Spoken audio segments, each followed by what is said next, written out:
आज कालरात्रि के नाम से दुर्गा माँ पूजे जाती है।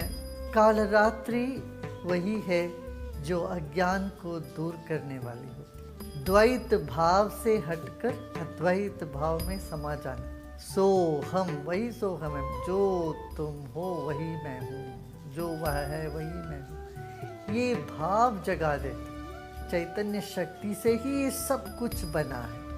ये सारा सृष्टि का उपादान कारण भी चैतन्य है, माने जिससे ये सारा सृष्टि बनी है वो भी चैतन्य है। यहाँ जड़ नाम की कोई चीज नहीं है, बस इस समझ को देने वाली कालरात्रि है।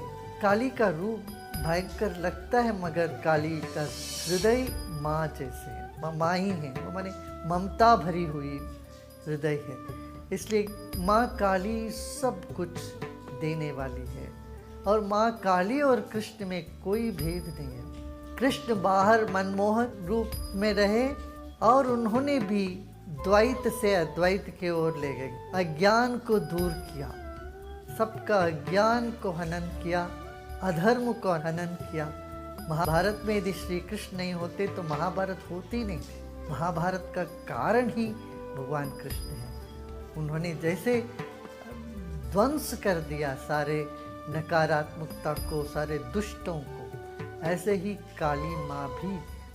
जैसे काली माँ बाहर उग्र रूप दिखती है और भीतर उतनी ही मोहक चेतना है उनकी, शांत अद्वैत चेतना की ओर सबको ले जाने वाली कालरात्रि है।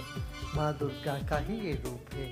देखिए, जीवन में बहुत से कठिन परिस्थितियों से गुजरना पड़ता है। उन सभी कठिन परिस्थिति में एक शक्ति तुम्हारे साथ हमेशा बनी रही है, वही है श्री कृष्ण की शक्ति, वही माँ काली की शक्ति, वही तुम्हारा ही रूप है, तुम्हारी चेतना ही। इस एकता को, एकात्मता को अनुभव करने के लिए कालरात्रि की आराधना होती है, ध्यान करते हैं।